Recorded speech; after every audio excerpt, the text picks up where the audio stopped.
గురించి మనం చర్చను చేపట్టాం. ఇవాళ చర్చలో పాల్గొనడానికి ముగ్గురు ప్రథమ శ్రేణి విద్వాంసులు మనతో ఉన్నారు.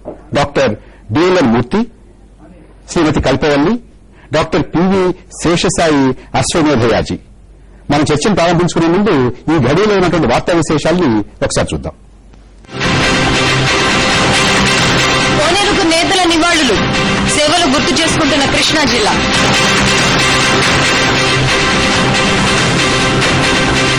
హోంవర్క్ చేయలేదని కన్ను పోగొట్టిన టీచర్ అమ్మ, అయినా పట్టించుకుని స్కూల్ మేనేజ్మెంట్.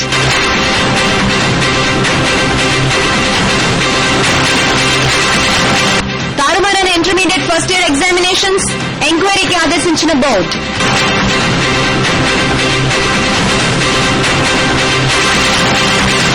షారుఖ్ తో మ్యాచ్ చూడాలంటే టికెట్ 32,000. సీరియస్ అయిన బెంగాల్ గవర్నమెంట్. చంద్రముఖి సీక్వెల్ లో బొమ్మాళియే హీరోయిన్, వెంకీతో ఆడిపాడేందుకు అనుష్క రెడీ.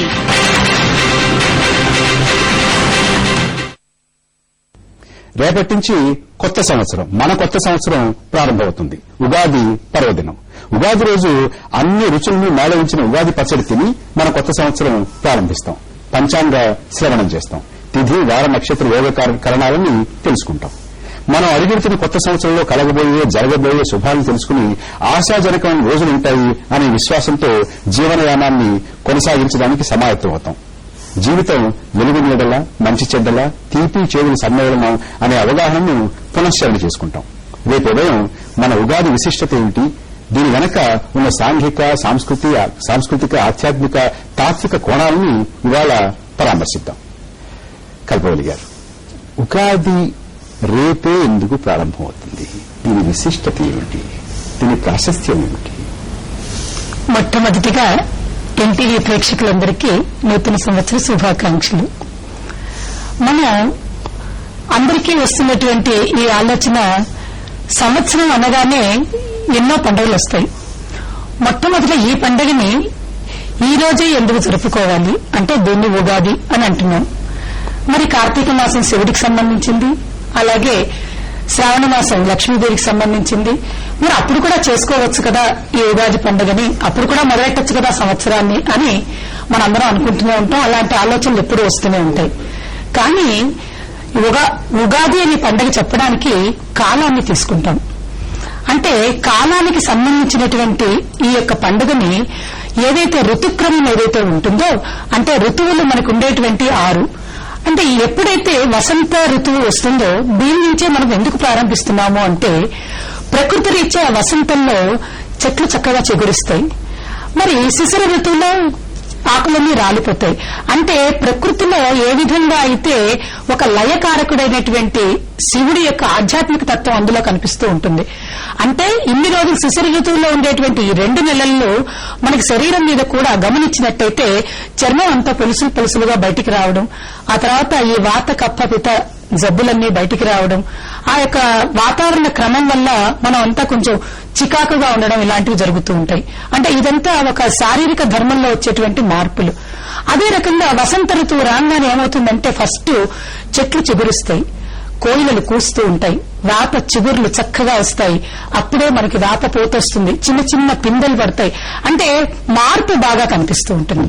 ఎప్పుడైతే ఒక మార్పు కొత్తదనం వస్తుంది అంటే మార్పు కనిపించడం ఎప్పుడైతే మొదలవుతుందో అంటే చెడు అయిపోతుంది, అంటే పాతది అయిపోతుంది, కొత్తది ప్రారంభిస్తాము. పునర్జీవం అంటే ఏ రకంగా అయితే ప్రకృతి మనకు చూపిస్తుందో ప్రకృతిని అనుసరించే మనం ఏ పనైనా చేస్తాం.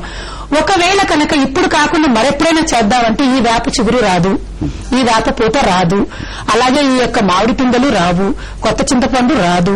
మరి మనకి ఇంకా కొత్తదనం ఏమీ లేకుండా అంతా పాతదానంలో కొత్తదనం ఎలా చెప్పుకోగలుగుతాం? కాబట్టి ఇది ముఖ్యమైన విషయం అన్నమాట. అందువలన ఉగాది అనే మాటని మనం ఈ యొక్క మన తెలుగు నెలలు ఎలా అయితే తీసుకుంటామో చైత్రమాసం నుంచి మనం తీసుకోవడం అనేది మనకు వస్తున్నటువంటి అనాదిగా వస్తున్నటువంటి.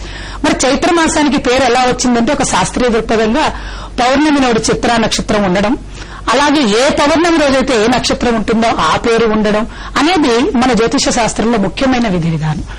ఒక చంద్రుడి గమనాన్ని తీసుకుంటూ చాంద్రమానం ప్రకారంగా తెలుగు వాళ్ళందరూ జరుపుకునేదే ఈ ఉగాది పండుగ. అంటే కల్పవల్లి గారు, మూర్తి గారు, అంటే రేపటి నుంచో ఎల్లుండి నుంచి చేసేసుకుందాము అని ఎవరో ఒకరు ఏదో విచక్షణ లేకపోతే ఒక అధికారంతో చెప్పినటువంటి కాకుండా ఒక ఋతుక్రమం ప్రకారం ఖగోళ గమనాల ప్రకారం గ్రహ గమనం ప్రకారం వారు చెప్పినట్టుగా ఋతువుల ప్రకారం చిగుళ్ళ ప్రకారం కోరల ప్రకారం మామిడి ప్రకారం వీటి ప్రకారం అంటే ప్రకృతికి ఖగోళానికి వీటన్నిటికీ సంబంధించి మనం ఏర్పరచుకున్న నిర్ధారించుకున్నటువంటి ఘడియ ఒక పాయింట్ ఉందండి. ఏంటంటే ఇప్పుడు కల్పవల్లి గారు చెప్పినట్టుగానే ఈ వేప చిగురు అనేది సంవత్సరానికి ఒకసారి వస్తుంది. మామిడి పండుగలు 3-4 సార్లు వస్తాయి. వేరే రకంగా పళ్ళు కానీ మన యొక్క సైంటిఫిక్ గా తీసుకుంటే, కానీ కాలంలో ఉన్న మార్పుని కాలాన్ని అధిగమించడానికి కాల నిర్ణయం చేయడానికి కాలాత్మకమైనటువంటి పరమేశ్వరుడు మనకి గణితం ఎక్కడి నుంచి ప్రారంభం చేయమన్నాడు అనేది ఈ చాంద్రమానం అనేది మొత్తం. ఎందుకంటే 60 సంవత్సరాలు ఉన్నాయి. ఇందాక వారు చెప్పినట్టుగా మనకి 27 నక్షత్రాలు ఉన్నా 12 నెలలే ఉన్నాయి. అంటే 12 నక్షత్రాలకే మనం ప్రాధాన్యత ఇస్తున్నట్టు కనిపించకూడదు. కానీ 27 నక్షత్రాలకు జ్యోతిషంలో ప్రాధాన్యత ఉంది. అదేవిధంగా తిథులు ఉన్నాయి 15, కానీ 16 కింద చెప్తారు. ఎందుకంటే అమావాస్యను కూడా 16వ తేదీ కింద చెప్తారు గణనంలో. అందుకోసమే షోడశ కళని అంటారు అమ్మవారిని. అంటే 16 కళలు కలిగింది అనేది. ఇదే రకంగా మీరు కనుక, ఎందుకంటే ఆమె చెప్పారు వైకారకుడు శివుడు అని. ఈ శివుడు శివతత్వంలో ఇచ్చి మళ్ళీ రుజు మార్గానికి వచ్చేటప్పటికీ ఈ కాలాన్ని, అంత్యాన్ని, మొదటిని గుర్తించేటువంటి తిథిని పాడ్యమి కింద గుర్తించి ఇది సంవత్సరాలు, అంటే ప్రతి 60 సంవత్సరాలకు ఒకసారి. ఇప్పుడు మనం ప్రతి సంవత్సరం కూడా ఇవాళ వికృత నామ సంవత్సరం వస్తున్నది. ఇంతకుముందు విరోధి నామ సంవత్సరం ఉంది, అంతకుముందు సర్వధార ఉంది. ప్రభవ నుంచి ఇలాగా అక్షయ దాకా మనకి 60 సంవత్సరాలు ఉన్నాయి. ఈ 60 సంవత్సరాల్లోనూ ఇప్పుడు వికృత నామ సంవత్సరం వచ్చింది. కొందరు ఈ మధ్య టీవీలో కూడా చెప్తున్నారు వికృత నామ సంవత్సరంలో వికృతంగా ఉంటుంది అని. వికృతంగా ఏమి ఉండదండి. కారణం ఎందుకంటే ఈ వికృత నామ సంవత్సరం గత 60 ఏళ్లలో మీరు చూస్తే మంగళవారం నాడు వచ్చింది 5 సంవత్సరాలండి. గత 10 ఏళ్ల క్రితం కూడా 97లోనూ వచ్చింది, 90లోనూ వచ్చింది. అప్పుడేం జగత్తులో ఏం మార్పులు రాలేదు, మన రాష్ట్రం కొట్టుకుపోలేదు. కానీ అనవసరమైన భయాన్ని పండితులు క్రియేట్ చేయకూడదు అనేది నా మనవి. కారణం ఎందుకంటే కాలం యొక్క గమనాన్ని పోతూ ఉన్నప్పుడు కొన్ని మంచి చెడ్డలు జరుగుతాయి. అంటే మనం సంవత్సరాలు కాలాన్ని మనం విభజించుకున్నాము, కాలాన్ని మనం గణన చేస్తున్నాము, కాలాన్ని మనం అనుభవిస్తున్నాము కూడా. ఒకదాన్ని ప్రభావం అన్నా, ఒకదాన్ని విభవం అన్నా, ఒకదాన్ని అక్షయ అన్నా, ఒకదాన్ని విరోధి అన్నా, ఒకరోజు. అయితే ఆ పేరు పెట్టుకోవడం వల్ల శేషసాయి గారు ఆ పేరు పెట్టుకుంటే ఆ పేరుకు సంబంధించినటువంటి కాస్తంత గుణగణాలు ఆ సంవత్సరానికి వస్తాయేమో, విరోధి అని అంటే ఉపద్రవాలు వస్తాయేమో, లేకపోతే వికృతి అని అంటే అన్ని కూడా అతలాకుతలైపోయి తిరగబడిపోతాయేమో అనేటటువంటి ఒక అపోహ ఉంది, ఒక భయం ఉంది, ఒక ఆందోళన ఉంది. అంటే మనం సంవత్సరాలని పెట్టుకున్నాము, దానికి పేర్లు ఇచ్చాము, దానికి కొన్ని లక్షణాలు కూడా చెప్పుకోవడం అని అంటే అది సహజ సిద్ధంగా ఉన్నటువంటిది కాదు. ఆ లక్షణాలు ఆ సంవత్సరానికి ఉంటాయి అని అనుకోవడం లేదు, అవకాశం లేదండి. ఎందుకంటే ఆ పేరు, దానికి సంబంధించినటువంటి పేరు మాత్రమే పెట్టడం జరిగింది.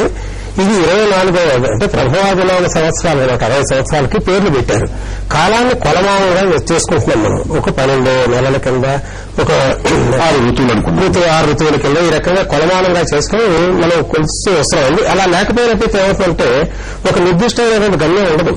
ఏదో రోజు పొద్దున సూర్యుడు వస్తాడు, సాయంత్రం అయిపోతుంది, ఒక జీవితం అయిపోతూ ఉంటుంది. అలా కాకుండా ఒక కొలమానంగా పెట్టుకుని మనం కనుక ప్రామాణికంగా తీసుకున్నట్టయితే ఈ ఫలానా సంవత్సరం పుట్టామంటే దానికి చెప్పగలిగినటువంటి అవకాశం ఉండాలి. ఓ 50 ఏళ్ళు 60 ఏళ్ళు అంటే దానికి ఒక పేరు అంటూ ఉంటే దాని గురించి మనం చెప్పగలుగుతాం. ఆ రకంగా మనకు ఒక దానికి పేరు పెట్టడం అనేది ఆ రకంగా జరిగింది. అట్లాగే ఋతువులన్నీ కూడా వాటిలన్నిటికీ ఒక పేర్లు, అంటే దాన్ని కాల హేమంత ఋతువు అన్నారు. అంటే అంటే చాలా చల్లగా ఉండేటటువంటిది. దానికి సంబంధించినటువంటి పేర్లు మాత్రమే పెట్టడం జరిగింది. అందుకని ఈ విభాజన కూడా ఆ రకంగానే జరిగింది. అలాగే నెలలు కూడా ఆ రకంగానే జరిగాయి. ఇప్పుడు వారు చెప్పారు, కల్పవల్లి గారు చెప్పినట్టుగా నక్షత్రానికి, ఆ నక్షత్రానికి ఒక్కొక్కసారి చైత్రమాసంలో చిత్తా నక్షత్రంలో కానీ, లేకపోతే అంతకు ముందు కానీ తర్వాత కానీ ఆ మూడిట్లోనే ఎక్కడైనా సరే చంద్రుడు అంటే పౌర్ణమి అక్కడే అవుతుంది. అప్పుడే ఆ మాసానికి సంబంధించినటువంటి పేరు చైత్రమాసం. అయితే వైశాఖ మాసం అంటే విశాఖ నక్షత్రం మీద కానీ, దాని ముందు కానీ వెనక కానీ ఆ 2 నక్షత్రాల దగ్గర జరుగుతుంది. ఆ రకంగా అనమాట. చైత్రమాసం నుంచి ఇది మొదలు.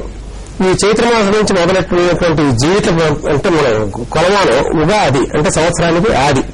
ఈ సంవత్సరాది ఎందుకు వచ్చిందంటే చాంద్రమానం అంటే సౌరమానం అని చాంద్రమానం అని చెప్పి మనం కాలాన్ని కొలమానంగా తీసుకున్నప్పుడు ఋషులంతా కూడా కొన్ని రకాలైనటువంటి సిద్ధాంతాలను సిద్ధాంతరీకరించారు. దాంట్లో ఏంటంటే మనం చాంద్రమానం అంటే చంద్రుడి యొక్క గతిని అనుసరించి చేసేటటువంటిది చాంద్రమాన పద్ధతి.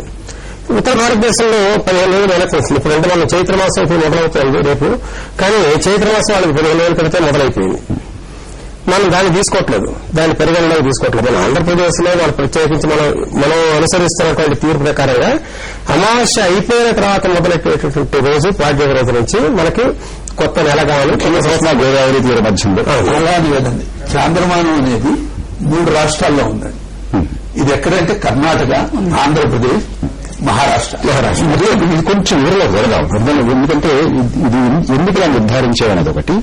పంచాంగ శ్రవణం మనం ఎందుకు చేస్తాము? పంచాంగ శ్రవణం చేయడంలో ఉన్నటువంటి దాని వెనకాల ఉన్నటువంటి తాత్వికమైనటువంటి, లేదా సాంస్కృతిక పరమైనటువంటి, సామాజిక పరమైనటువంటి, లేదా జ్యోతిషపరమైనటువంటి కోణాలు ఏమిటి అనే విషయాల మీద కూడా మనం చర్చిద్దాం. చర్చించే ముందు ఒక చిన్న విరామం తీసుకుందాం.